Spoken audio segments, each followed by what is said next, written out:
ഒരല്പം കുറഞ്ഞോ കുഞ്ഞോരിച്ചേട്ടാ? 4 കൂടെ വലിച്ചു കയറ്റ്. അപ്പൊ ഇലയുടെ നീളെ കൂടുവന്റെ പാപ്പാനെ. സത്യം. അല്ല, ഞാനൊന്ന് ചോദിക്കട്ടെ, എന്താണ് ഈ സദ്യയുടെ ആവശ്യകത? ഇതൊരു പാഴ്സലമല്ലേ? എടാ ഓമനക്കുട്ട, നീ സാമ്പിൾ പഠിക്കേണ്ടത് കേട്ടിട്ടുണ്ടോ? അതുപോലെ വരാനിരിക്കുന്ന കല്യാണത്തിന്റെ സാമ്പിൾ സദ്യയാണിത്. എന്നാ കല്യാണത്തിന് സാമ്പിൾ അങ്ങനെ നടത്തിക്കോ. ഒരു നല്ല ദിവസമായിട്ട് ഇങ്ങനെ ഇടം തിരിഞ്ഞ് നിൽക്കാതെ വന്നിരുന്നു. എനിക്ക് വേണ്ട. വേണ്ട, അതൊക്കെ ആദ്യം അടുക്കളന്ന് വഴിയും കഴിഞ്ഞു. സദ്യ ഇത് മേടിച്ചു വിളമ്പടാ. മറ്റേ ഭാസ്കരന് കുറച്ച് നാരങ്ങച്ചാർ കൊടുക്കൂ. പേ പിടിച്ചിട്ട് അവിടെ ദുഷ്ടൻ. ലക്ഷ്യം പുളിശ്ശേരി ആയാലോ?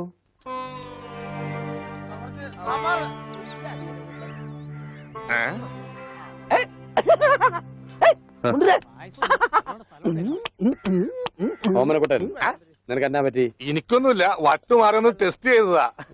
മുണ്ടുക്ക് നല്ല മുണ്ടുക്ക്. എന്തായി കാണിക്കണം? ഇങ്ങോട്ട് വന്നേ. എന്തിപ്പണ്ടായേ? അവനിപ്പ അസുഖമൊന്നുമില്ല, അവന്റെ അസുഖമൊക്കെ മാറി. ദൈവമേ, എന്താ നീ തങ്കിക്കുത്ര വർത്താനൊന്നും പറയല്ലേ? ഉണ്ടായിരിക്കും.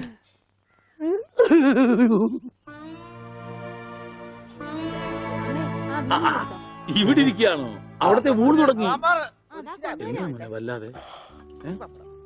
എന്താ ഒന്നുമില്ല, യാഥാർത്ഥ്യത്തിലേക്ക് ഇറങ്ങി വരുമ്പോ ചിലർക്ക് ഇങ്ങനെയൊക്കെ ഉണ്ടാവും. അതൊന്നും കാര്യമാക്കട്ടെ. ഞാനങ്ങ് പേടിച്ചു. ഇനി പേടിക്കാനൊന്നും ഇല്ല മാഷെ. മുഹൂർത്തം കുറിച്ച് കിട്ടി. ഇടവം 10 രാവിലെ 9:30ക്കും 10നും ഇടയ്ക്ക്. ഓ ഈശ്വര, ഇനിയെല്ലാം മംഗളായിട്ട് നടന്നാ മതി. ജാതകം കണ്ടപ്പോ തന്നെ ജ്യോത്സ്യര് പറഞ്ഞു ശ്രീരാമന്റെ നക്ഷത്രമാണ്. അതെ, വനവാസം കഴിഞ്ഞു. ഇനിയിപ്പോ സീത ഇങ്ങോട്ട് കിട്ടിയാ മതി. നടന്ന് ക്ഷീണിച്ചതല്ലേ, കൈയോടെ ഊണ് കഴിച്ചാട്ടെ. മോനെ വന്നേ. അച്ഛോ,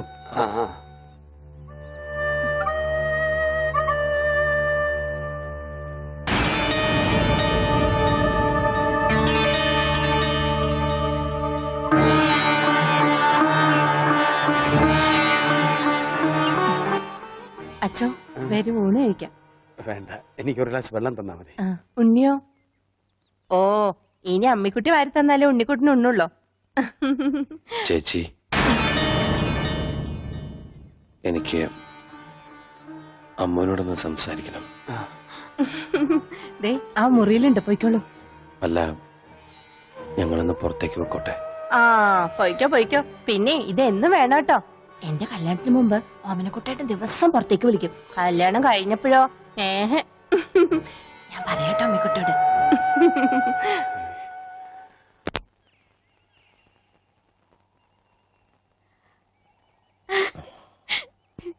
ഇപ്പൊ ഓടാൻ തോന്നുന്നുണ്ടോ?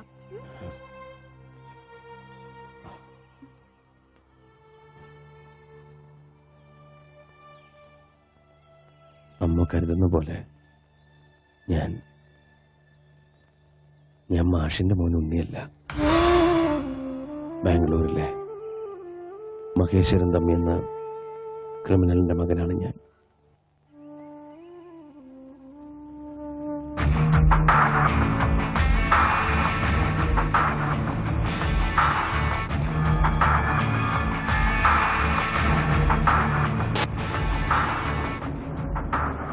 ബാംഗ്ലൂർ നഗരത്തിൽ നിന്നും പേടി സ്വപ്നമായിരുന്നു എൻ്റെ അച്ഛൻ.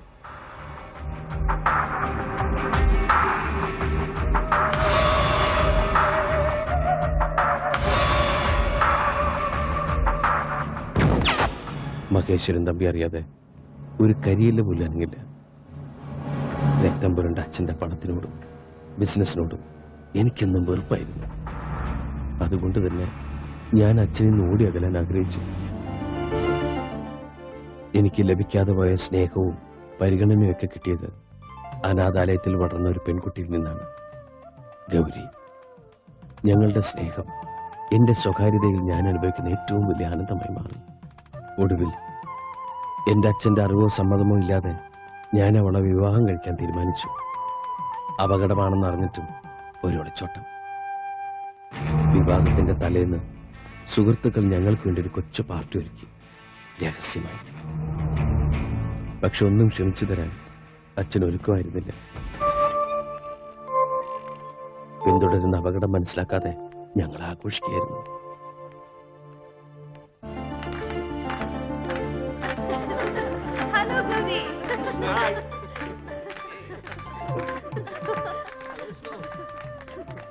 നാളെ നിങ്ങൾ വിവാഹം കഴിഞ്ഞാൽ പിന്നെ നിന്റെ അച്ഛന്റെ കണ്ണത്താ ദൂരത്തേക്ക് നിങ്ങൾ രണ്ടാളും കൂടി പറക്കും.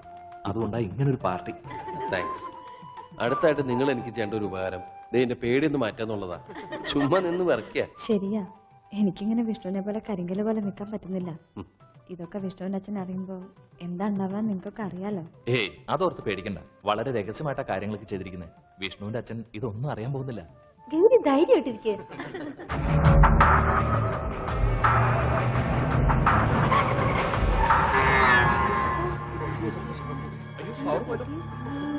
വിഷ്ണു, എനിക്ക് പേടിയാവുന്നു. ആരും പുറത്തേക്ക് ഇറങ്ങരുത്, ഞാൻ പോയി നോക്കിട്ട് വരാം.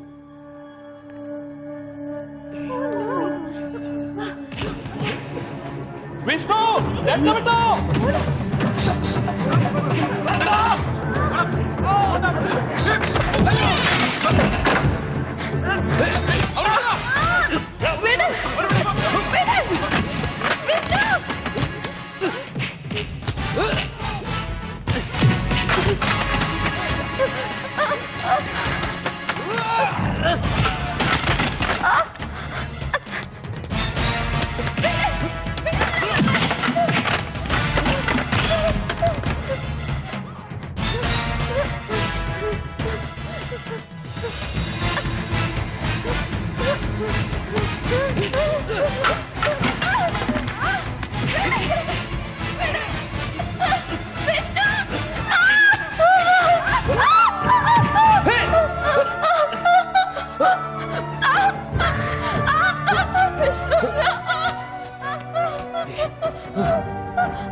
എന്ത് പറഞ്ഞ സമാധാനിപ്പിക്കണ്ടെന്നറിയില്ല.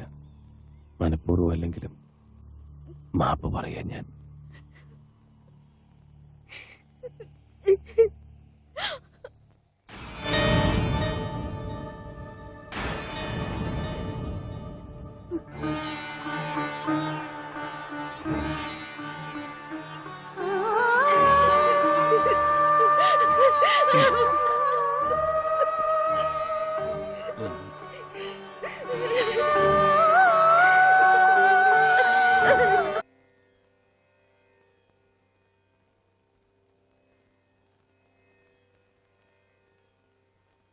പോകരുത്, എന്നെ വിട്ടിട്ട് എന്റെ പൊന്നുമോനെ എങ്ങോട്ടും പോകരുത്. ഇല്ലമ്മേ, അമ്മയും ഈ വീട് നാടൊക്കെ ഉപേക്ഷിച്ച് ഞാൻ പോവില്ല ഒരിക്കലും. വിഷമിക്കരുത്, അമ്മയുടെ മോൻ തന്നെ ഞാൻ.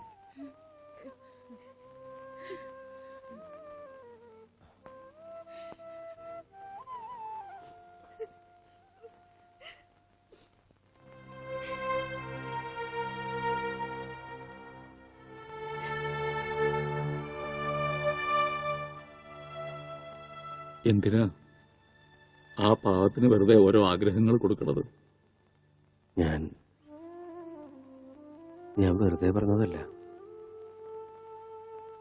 എനിക്ക് സുഖമില്ലാതിരുന്ന സമയത്ത് പോലും നിങ്ങളൊക്കെ തന്ന സ്നേഹവും വാത്സല്യവും ഇപ്പോഴും എനിക്ക് ഓർമ്മിക്കാൻ കഴിയുന്നുണ്ട്. എനിക്കൊരിക്കലും കിട്ടിയിട്ടില്ലാത്ത ഒരച്ഛൻ്റെയും അമ്മയുടെയൊക്കെ സ്നേഹം വാരിക്കോരി തന്നവരാ നിങ്ങൾ. നിങ്ങളെ വിട്ടിട്ട് ഞാൻ ഒരിടത്തും പോവില്ല. ഇവിടുന്ന് പോവാൻ പറയരുത്.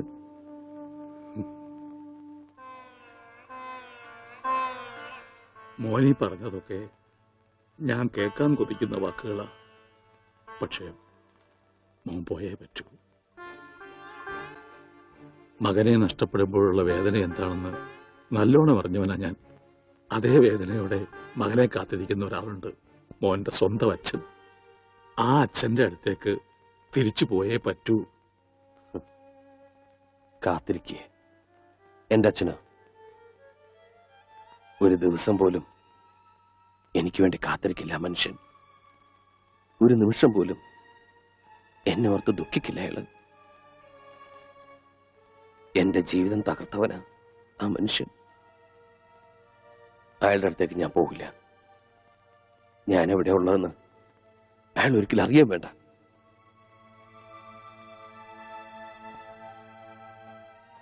അച്ഛാ, അങ്ങയുടെ മകനായിട്ട് ഇവിടെ കഴിയാൻ എന്നെ അനുവദിച്ചൂടെ? എന്താ ഒന്നും പറയാത്തെ?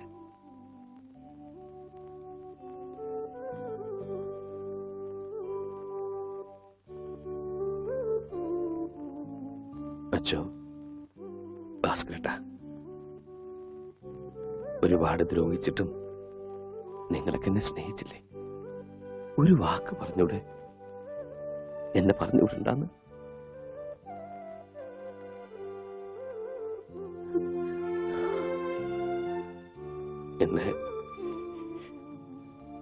എന്നെ പറഞ്ഞുവിടല്ലേ അച്ഛൻ? കാല് പിടിക്കാം.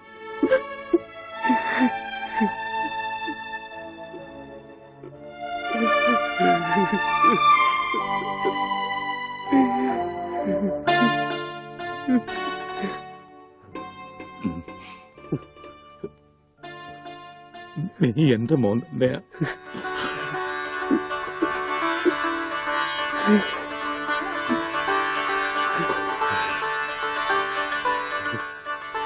എവിടെയും പോണ്ട.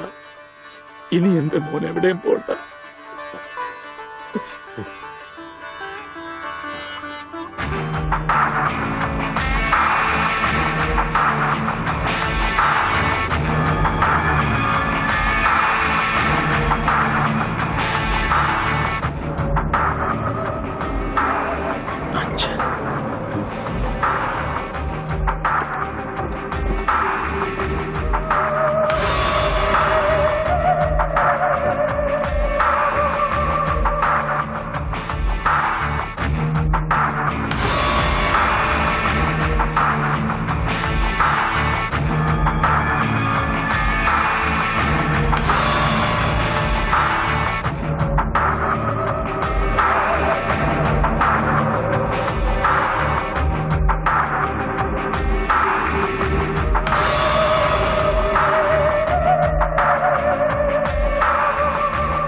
വിഷ്ണു വേണ്ട.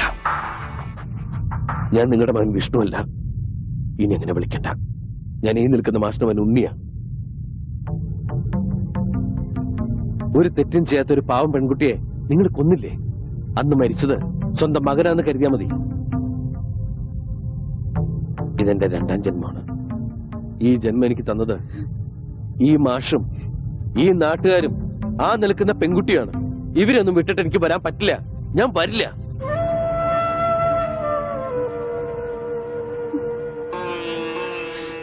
പോയിക്കോ.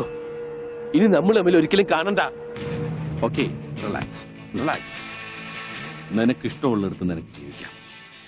അതിനുള്ള പ്രായവും പക്വതയും നിനക്കായി. പക്ഷേ എനിക്കും ചില അവകാശങ്ങളൊക്കെ ഉണ്ട്. ഞാൻ നിന്റെ അച്ഛനാണ്. നിന്റെ ജീവിതത്തിൽ ഒരു ദിവസമെങ്കിലും എനിക്ക് അവകാശപ്പെട്ടതാണ്. ആ അവകാശത്തിന് വേണ്ടിയാണ് ഞാനിപ്പോ വന്നത്. വെറും ഒരു ദിവസത്തേക്കെങ്കിലും നീ എന്റെ മകനായിട്ട് എന്റെ കൂടെ വരണം. ഇല്ലെന്ന് പറഞ്ഞില്ലേ?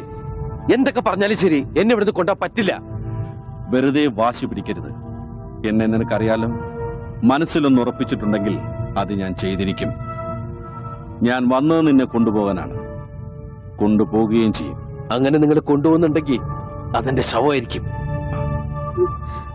മാഷേ, ഒന്ന് പറഞ്ഞ് മനസ്സിലാക്കി കൊടുക്ക്.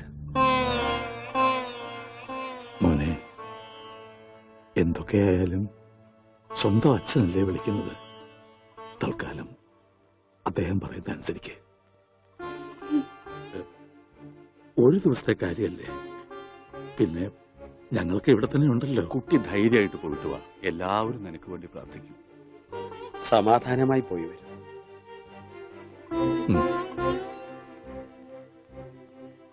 ശരി, ഞാൻ വരാം. പക്ഷേ ഈ ഒരു ദിവസം കഴിഞ്ഞാൽ പിന്നെ നിങ്ങൾക്ക് എന്റെ മേലിൽ യാതൊരു അധികാരവും അവകാശവും ഉണ്ടാവില്ല. സമ്മതിച്ചു.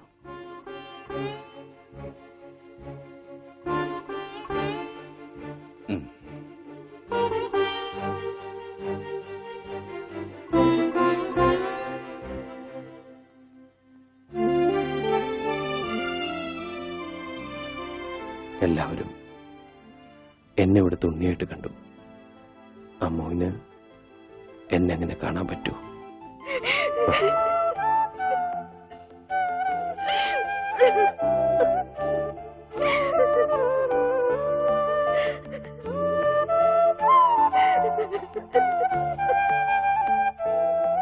ഞാൻ അച്ഛന്റെ കൂടെ പോവാ. എന്തും ചെയ്യാൻ മടിക്കാത്ത ആളാ. അല്പമെങ്കിലും ജീവൻ ബാക്കിയുണ്ടെങ്കിൽ ഞാൻ തിരിച്ചു വരും. ഞാൻ വരും.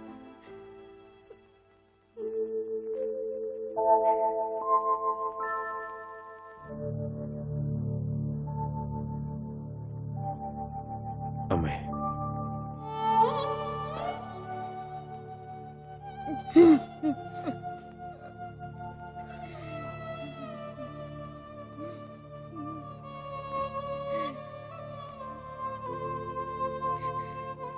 Hmm.